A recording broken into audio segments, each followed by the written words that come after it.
Doctor Bhupen হাজৰিকাদেৱৰ জন্ম হৈছিল শদিয়াত 1926 চনত। সেই সময়ছোৱাতে সুধাকণ্ঠই ৰূপকোঁৱৰ জ্যোতিপ্ৰসাদ আগৰৱালা, কলাগুৰু বিষ্ণুপ্ৰসাদ ৰাভাদেৱৰ সান্নিধ্য লাভ কৰিছিল। জগতগুৰু শ্ৰীমন্ত শংকৰদেৱক সুধাকণ্ঠই তেখেতৰ সমাজ সংস্কৃতিৰ গুৰু হিচাপে গ্ৰহণ কৰিছিল। 1942 চনৰ ভাৰত ত্যাগ আন্দোলনৰ সৰ্বপাত।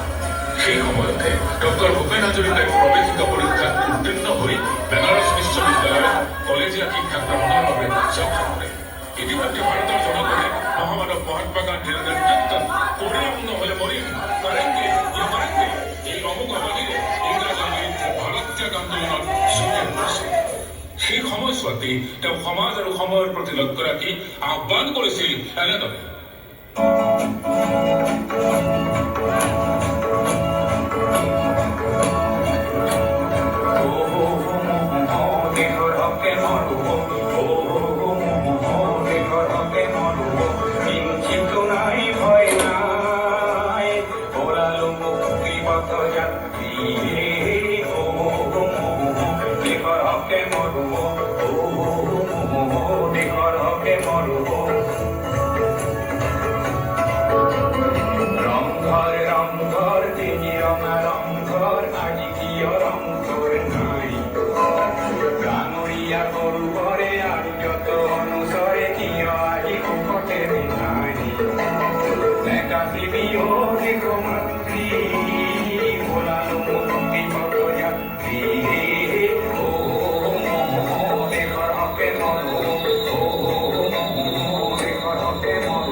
চনত প্ৰতিষ্ঠিত গুৱাহাটী বিশ্ববিদ্যালয়ৰ বাবে ৰচিত আৰু পুনৰুদ্ধিত গীতটো যেন উত্তৰণৰ বাবে আছিল এক বিৰাট আহ্বান। শিক্ষাৰ মাজেদি স্বদেশ স্বজাতিৰ উন্নতি আৰু উত্তৰণৰ মহামন্ত্ৰ সুধাকণ্ঠই হাড়ে হিমজুৱে অনুভৱ কৰিছিল। আনহাতে অসম আৰু ভাৰতৰ আত্মাস্বৰূপ কৃষিজীৱী সমাজৰ ধৰণী স্বৰূপ কৃষকসকলৰ প্ৰতি সুধাকণ্ঠৰ অনুকম্পা আছিল অতুলনীয়।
একতাৰ প্ৰতীক। আকৌ সংগীত সাগৰ মহাসাগৰ মন্থন কৰি সুধাকণ্ঠই অসমীয়া হৈ ভাৰতীয় হৈ বিশ্ব মানৱৰ চৰিত্ৰ আৰু বৈশিষ্ট্য প্ৰতিভাত কৰিছে। মানৱতাৰ জয়গান গাই প্ৰেম আস্থা বিশ্বাসৰ অমৃতবাণী বিয়পাই সুধাকণ্ঠ ভূপেন হাজৰিকাদেৱে বিশ্ব মানৱক প্ৰতিনিধিত্ব কৰিছে এনেকৈ।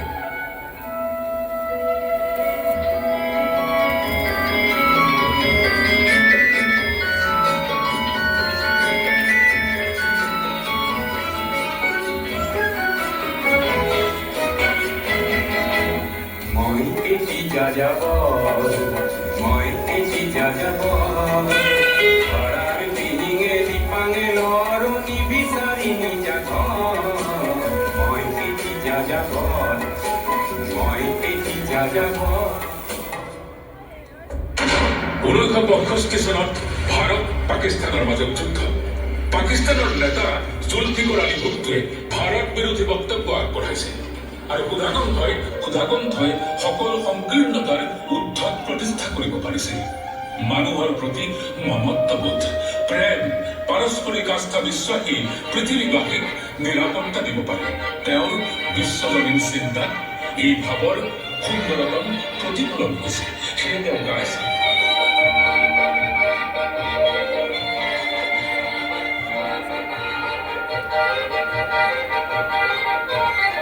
মানুহে মানুহৰ বাবে যদি অকণনে ভাবে অগণি সহানুভূতিৰে ভাবিব কোনে নোকোৱা সমনীয়া মানুহে মানুহৰ বাবে যদিহে অকণনে ভাবে অগণি সহানুভূতিৰে ভাবিব কোনে নোকোৱা সমনীয়া মানুহে মানুহৰ বাবে